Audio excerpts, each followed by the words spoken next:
C'est à propos d'une histoire vraie qu'on va parler aujourd'hui. Je me promenais dans un centre d'achat, moi, votre enseignant.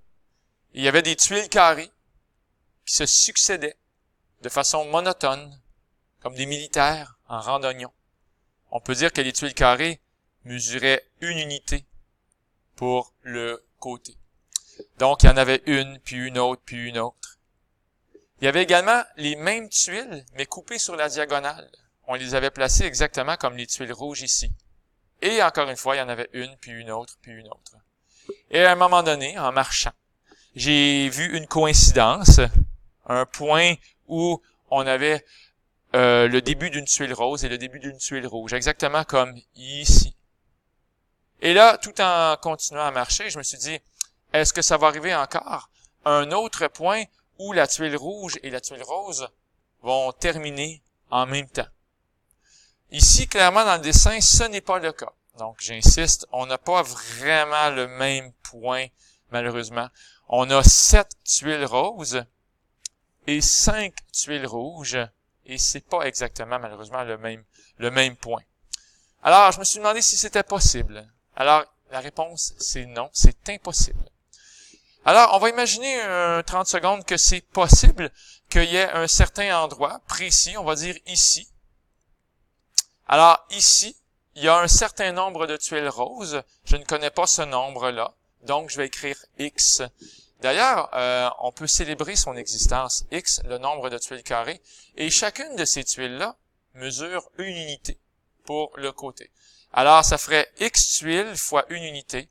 Donc, en tout, ça serait X unités. Autrement dit, si je regarde uniquement ce qui est en rose, tout le chemin pour me rendre à ce point magique, là, aligné avec ici, ben ce chemin-là, il y aurait une mesure de X fois 1, ce qui fait bien sûr X. Et il y aurait un certain nombre de tuiles rouges. Je ne sais pas, il y en a combien. Donc, je vais écrire Y, le nombre de tuiles rouges. Et chacune de ces tuiles-là nous apporte une mesure.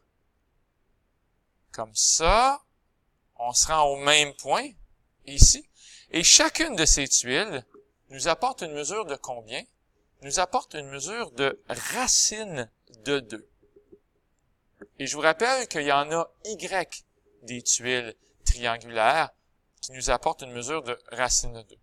Je vous rappelle que la diagonale d'un carré, c'est racine de 2 fois la mesure du côté.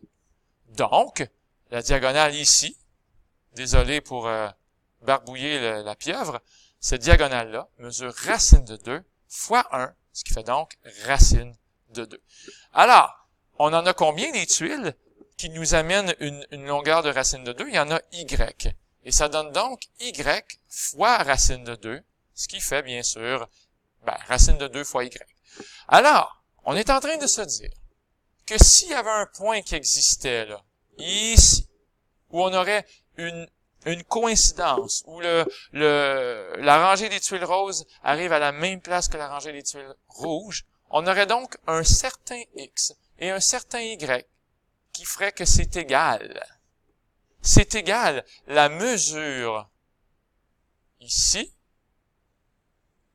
c'est X, donne la même chose que la mesure qui est ici, qui est racine de 2 fois Y. Imaginons que c'est possible, que X est égal à racine de 2 fois Y. C'est impossible. Parce que si c'était possible, on aurait donc, avec un petit peu d'algèbre, on pourrait diviser par Y de chaque côté. Et les Y meurent ensemble. Il va donc rester racine de 2 est égal à X sur Y. En fait, je l'ai écrit ici, je l'ai juste changé de place. J'ai X sur Y égale racine de 2. Mais c'est impossible. C'est impossible, on arrête ça. Parce que X sur Y, c'est un nombre rationnel, c'est une fraction. Et racine de 2, c'est un nombre irrationnel qui ne peut pas être une fraction. Donc, le X et le Y n'existent pas.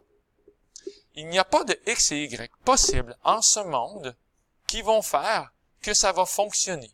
On peut pas aligner un certain nombre de tuiles carrées et un certain nombre de tuiles triangulaires ce certain nombre étant x pour les tuiles carrées et y pour les tuiles triangulaires, on ne peut pas trouver ce x et ce y-là au pays des nombres qu'on connaît pour que ça fonctionne. Il n'y aura pas de ici.